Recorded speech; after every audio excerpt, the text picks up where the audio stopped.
नमस्कार, मैं हूं आपके साथ अनुष्का और आप देख रहे हैं निष्कर्ष भारत। हरियाणा में बीजेपी के अंदर पक रहा है विरोध का लावा, कभी भी बन सकता है ज्वालामुखी। एक की भी दिग्गज हाईकमान से खुश नहीं। पूर्व गृह मंत्री अनिल विज सीएम पद पर दावा ठोक खुलकर मैदान में आ गए हैं। ओम प्रकाश धनखड़ और कैप्टन अभिमन्यु भी खुश नहीं है।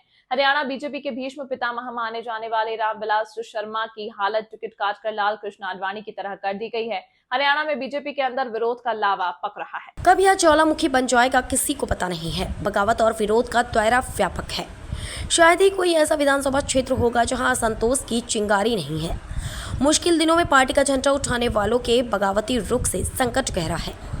पूर्व गृह मंत्री अनिल विज हाईकमान के फैसले के खिलाफ सीएम पद पर दावा ठोक खुलकर मैदान में आ गए हैं।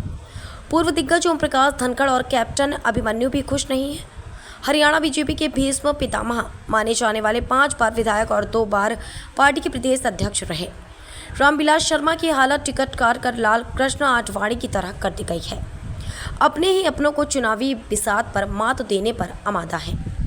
हरियाणा के 2 बार के प्रदेश अध्यक्ष महेंद्रगढ़ से 5 बार विधायक और 3 बार कैबिनेट मंत्री रहे हरियाणा में पार्टी के भीष्म पितामह माने जाते रहे रामविलास शर्मा की जो हालत पार्टी हाईकमान ने की है, उससे पार्टी के संस्थापक लाल कृष्ण आडवाणी के साथ हुए व्यवहार की यादें भाजपाइयों के ही जहन में ताजा हो गई हैं। हाईकमान को अपने योगदान की याद वह दिलाते रहे हैं। वह कहते रहे कि उनका 55 साल का संघर्ष रहा है। मैंने डंडा नहीं बदला, झंडा नहीं बदला और एजेंडा नहीं बदला। मुझे कमज़ोर ना करें। आपको मेरे ईमान की कसम, मेरे जयराम भगवान की कसम, आप मुझे भावुक होकर कमज़ोर ना करें, नहीं तो मैं टूट जाऊंगा। ज़िंदगी 10 साल या 15 साल की है, मुझे अंत में उस झंडे के साथ ही रहने दीजिए। बावजूद इसके हाईकमान नहीं पसीजा। 1982 में उन्होंने पहली बार बीजेपी से चुनाव लड़ा था। 1991 में वह पूरे प्रदेश में अकेले बीजेपी से चुनाव जीते थे। 2014 में जब बीजेपी हरियाणा में पहली बार अपने दम पर सत्ता में आई तो रामविलास शर्मा ही पार्टी के प्रदेश अध्यक्ष थे।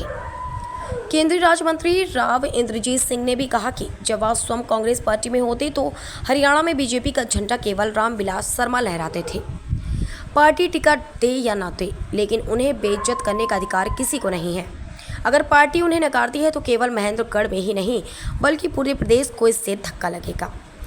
जले में नमक या कि इसी बीच मुख्य सचिव की तरफ से रामविलास शर्मा उनके बेटे गौतम शर्मा के खिलाफ एक मामले में कार्रवाई का लेटर व्हाट्सएप पर वायरल हो गया। खट्टर मुर्दाबाद और बीजेपी मुर्दाबाद के नारे भी लगे।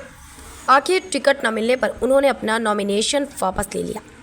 लेकिन यह साफ हो गया कि मोदी युग में पार्टी के लिए किसी की कुर्बानी की कोई मायने नहीं है। सूत्रों की माने तो वह बादली की जगह बहादुरगढ़ से चुनाव लड़ना चाहते थे, लेकिन उनकी नहीं सुनी गई। बादली से वह पिछला विधानसभा चुनाव हार चुके हैं। ठीक इसी तरह सूत्रों के मुताबिक पूर्व वित्त मंत्री कैप्टन अभिमन्यु नारनौंद जगह बरवाला से चुनाव लड़ना चाहते थे, लेकिन उनकी भी नहीं सुनी गई। 29 जून को पंचकूला में केंद्रीय गृह मंत्री अमित शाह की ओर से नायब सिंह सैनी को अगला सीएम घोषित करने के बावजूद उन्होंने सीएम पद पर अपना दावा ठोक दिया है।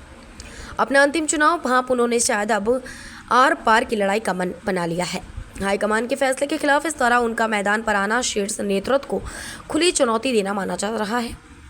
पूर्व मंत्री और बीजेपी ओबीसी मोर्चा के प्रदेश अध्यक्ष कर्णदेव कंबोज अपने 200 से अधिक समर्थकों के साथ कांग्रेस में शामिल हो चुके हैं।